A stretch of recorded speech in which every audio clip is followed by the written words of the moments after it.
திருச்சபையை நேசித்து அதற்காக தம்மையே கொடுத்த ஆண்டவராகிய இயேசு கிறிஸ்துவின் நாமத்தில் உங்கள் யாவருக்கும் என்னுடைய அன்பான வாழ்த்துக்கள். இந்த நாளின் தியானத்தின் தலைப்பு நேசப்புறாக்கள், லவ் பேர்ட்ஸ். வாசிக்க வேண்டிய வேத பகுதி 1 கொரிந்தியர் 13ஆம் அத்தியாயம். நான் மனுஷர் பாஷைகளையும் தூதர் பாஷைகளையும் பேசினாலும் அன்பு எனக்கு இராவிட்டால் சத்தமிடுகிற வெண்கலம் போலவும் ஓசையிடுகிற கைத்தாளம் போலவும் இருப்பேன்.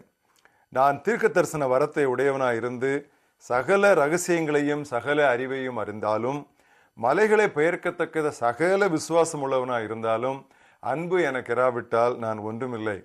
எனக்கு உண்டான யாவற்றையும் நான் அன்னதானம் பண்ணினாலும், என் உடலை சுட்டரிக்கப்படுவதற்கு கொடுத்தாலும் அன்பு எனக்கு இராவிட்டால் எனக்கு பயன் ஒன்றுமில்லை.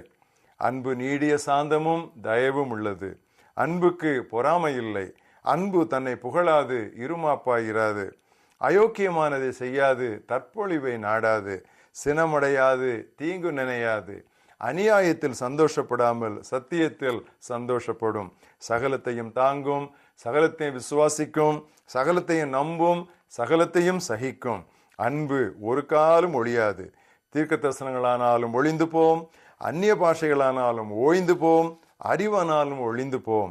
நம்முடைய அறிவு குறைவுள்ளது. நாம் தீர்க்க தரிசனம் சொல்லுதலும் குறைவுள்ளது. நிறைவானது வரும்போது குறைவானது ஒழிந்து போம். நான் குழந்தையா இருந்த போது குழந்தையை போல பேசினேன், குழந்தையை போல சிந்தித்தேன், குழந்தையை போல யோசித்தேன். நான் புருஷனான போதோ குழந்தைக்கேற்றவைகளை ஒழித்து விட்டேன். இப்பொழுது கண்ணாடியிலே நிழலாட்டமாய் பார்க்கிறோம், அப்பொழுது முகமுகமாய் பார்ப்போம். இப்பொழுது நான் குறைந்த அறிவுள்ளவன், அப்பொழுது நான் அறியப்பட்டிருக்கிறபடியே அறிந்து கொள்ளுவேன். இப்பொழுது விசுவாசம், நம்பிக்கை, அன்பு இம்மூன்றும் நிலைத்திருக்கிறது. இவைகளில் அன்பே பெரியது. மனப்பாட வசனம் 1 கொரிந்தியர் 7:33. மணமானவர் தனது மனைவிக்கு எப்படி பிரியமாய் இருக்கலாம் என்று எண்ணுகிறார். A married man thinks how to please his wife. தலையெலும்பு அல்லது கால் எலும்பிலிருந்து அல்ல, ஆதாமின் விலா எலும்பிலிருந்து கடவுள் ஏவாளை உருவாக்கினார். அவர்கள் நண்பராக இசைந்து இணைந்து வாழ வேண்டும் என்பது இதன் கருத்து. மனைவியானவள் கணவனின் தோழியாம் என்று மல்கியா 2:14 வாசிக்கிறோம். ஃப்ரெண்ட்ஷிப். திருமணத்திற்கு பிறகு ஒருவேளை காதல் என்கிற சொல்லுகிற காரியம் குறையலாம், மறையலாம். ஆனால் தோழமை, சிநேகம் குறையக்கூடாது. அதற்கு 3 முக்கியமான ஆலோசனைகளை இன்று உங்களுக்கு நான் கூற விரும்புகிறேன். முதலாவது, கணவன் மனைவி இருவரும் நேரம் செலவழித்து ஒருவரோடு ஒருவர் பேச வேண்டும். Quality time. இவ்வித நேரங்களிலேயே பரஸ்பரமாய் புரிந்து கொள்ளுதல் ஏற்படுகிறது. இதனால் பெரும்பாலான கருத்து வேறுபாடுகள் மறைகின்றன. இவ்விதம் நேரம் செலவழிக்காத தம்பதியர் தங்களுடைய வாழ்வு பாறையில் மோதுவது உறுதி. நண்பர்கள் ஒருவரையொருவர் நேசிப்பது குறைவுகள் இல்லாததினால் அல்ல, குறைவுகள் இருந்தாலும் நேசிக்க வேண்டும். Not because of, but in spite of. காதலுக்கு கண் இல்லை. அன்பு அனைத்து பாவங்களையும் மூடும் என்று தானே 1 பேதுரு 4:8, நீதிமொழிகள் 10:12 வாசிக்கிறோம். எப்போதும் குறைகளும் குற்றமும் பார்த்து கொண்டிருக்கும் தம்பதியர் அன்பின் இலக்கணத்தையே மறந்துவிட்டனர் என்றுதான் சொல்ல வேண்டும். இரண்டாவது, அன்பு இருக்கிறது என்று சும்மாவே சொல்லிவிட முடியாது. அது சொற்களிலும் செயல்களிலும் வெளிப்படுத்தப்பட வேண்டும். கடவுள் உலகை நேசித்ததால் தன் மகனை தந்தார். யோவான் 3:16, தேவன் தம்முடைய ஒரே பேரான குமாரனை விசுவாசிக்கிறவனோ அவன் கெட்டு போகாமல் நித்திய ஜீவனை அடையும்படிக்கு அவரை தந்தருளி, அவ்வளவாய் நேசித்து அவர் தன்னுடைய சொந்த குமாரனை தந்தார். அந்த நேசம் வரும் பொழுது அந்த கொடுத்தல் என்பது தன்னால் வருகிறது. அதே போல கிறிஸ்து திருச்சபையை நேசித்ததால் தம்மை தாமே அதற்காக கொடுத்தார் என்று எபேசியர் 5 வாசிக்கிறோம். உங்கள் அன்பை உங்கள் வாழ்க்கை துணையிடம் சொல்லாலும் செயலாலும் வெளிப்படுத்துங்கள். வெகுமதிகளை விரும்பாதவர் எவரும் இலர். வாழ்க்கை துணைக்கு வெகுமதிகள் கொடுத்து உங்கள் அன்பை கூறுங்கள். பிறந்த நாட்கள், திருமண நாள், இவைகளையெல்லாம் நினைவில் வையுங்கள். கணவன் மனைவியின் புனித அன்பை விளக்குவதே உன்னத பாட்டு புத்தகத்தின் முக்கிய நோக்கம். இதை அநேகர் இது சபையை குறித்து சொல்லப்பட்டிருக்கிறது என்று சொல்லி உன்னத பாட்டு எடுத்தவுடனே திருச்சபை பற்றியும் கிறிஸ்துவையும் மணவாட்டியும் பற்றி தான் பேசுவார்கள்.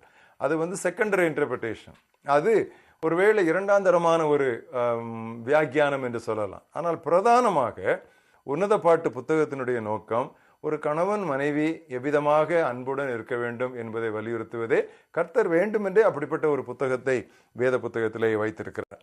அடிக்கடி தனியாகவும் சேர்ந்தும் கணவனும் மனைவியும் இப்புத்தகத்தை வாசித்தால் அவர்கள் அன்பு எப்பொழுதும் மலர்ந்து காணப்படும்.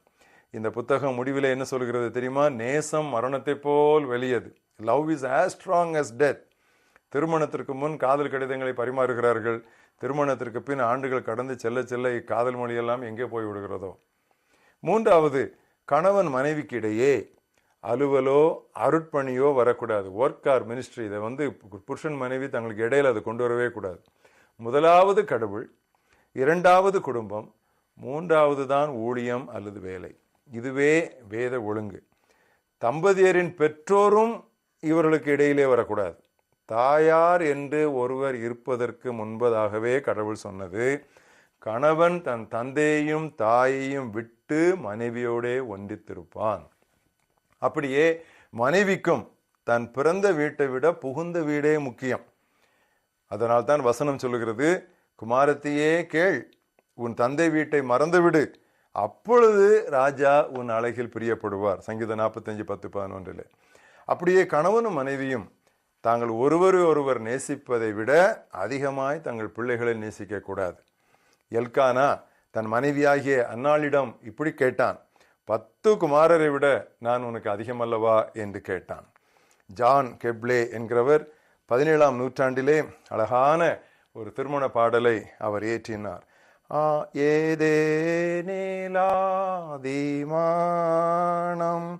உண்டான நாளிலே பிறந்த ஆசீர்வாதம் மாறாதிருக்குமே. அந்த மாறாதிருக்குமே என்பது முக்கியம். இந்த பாடலை அடிக்கடி பாடிக்கொள்ளுங்கள். கடந்த கால நினைவுகள் உங்களுடைய அன்பை கிளறிவிடும். இப்பொழுது விசுவாசம், நம்பிக்கை, அன்பு இம்மூன்று நிலைத்திருக்கிறது. இவைகளில் அன்பே பெரியது. எங்க நல்ல ஆண்டவரே, இந்த நாளின் தியானத்தை கேட்டுக்கொண்டிருக்கிற எல்லா தம்பதியருக்காகவும் உங்களுடைய சமூகத்திலே நான் வருகிறேன். ஆண்டவரே, குடும்பங்களுக்குள் அன்பு தாழ்ச்சி ஏற்படுவதால் எல்லா விதமான பிரச்சனைகளும் உள்ளே நுழைந்து விடுகின்றன. கர்த்தாவே, காயப்பட்ட இருதயங்களை இந்த காலை வேளையிலே, இந்த நாளிலே நீர் குணமாக்க வேண்டும் என்று நாங்கள் செபிக்கிறோம். யார் யாருடைய குடும்ப வாழ்க்கையிலே கீறலும் பிளவும் பிரச்சனைகளும் ஏற்பட்டிருக்கின்றனவோ அவர்கள் எல்லாரையும் கர்த்தர் இந்த காலை வேளையிலே, இந்த நாளிலே விசேஷமாக நீர் சந்தித்து அவர்கள் வாழ்க்கையிலே இன்னொரு முறை அன்பின் காற்று வீச செய்ய வேண்டும் என்று நாங்கள் செபிக்கிறோம். இழந்து போனதையெல்லாம் கர்த்தர் திரும்ப தருவீராக. உம்முடைய பிள்ளைகளை உம்முடைய கரத்திலே ஒப்புக் கொடுக்கிறேன். கர்த்தாவே, உம்முடைய வசனத்திலே சொல்லியிருக்கிறபடி அன்பு திரளான பாவங்களை மூடும் என்ற வார்த்தையின்படி ஒருவருக்கொருவர் மன்னித்து தயவுடன் அரவணைத்துக் கொள்ளுகிற பரஸ்பர அன்புக்குள்ளே தேவரீர் இதை கேட்டுக்கொண்டிருக்கிற எல்லா தம்பதியரையும் நீர் கொண்டு வர வேண்டும் என்று நான் செபிக்கிறேன். நீர் உம்முடைய குமாரனாய் இயேசு கிறிஸ்துவின் மூலமாக கணவன் எப்படி மனைவியை நேசிக்க வேண்டும் என்று சொல்லி கிறிஸ்து தம்முடைய சபையை நேசித்து ஒரு மாதிரியை காட்டினதற்காக நாங்கள் நன்றி சொல்லுகிறோம். அந்த அன்பிலேயே நாங்கள் நிலைத்திருக்க, அந்த அன்பிலேயே நாங்கள் வளர எங்களுக்கு உதவி தாரும். இயேசு கிறிஸ்துவின் நாமத்தில் ஜெபம் கேளும் எங்கள் ஜீவனுள்ள பிதாவே, ஆமென்.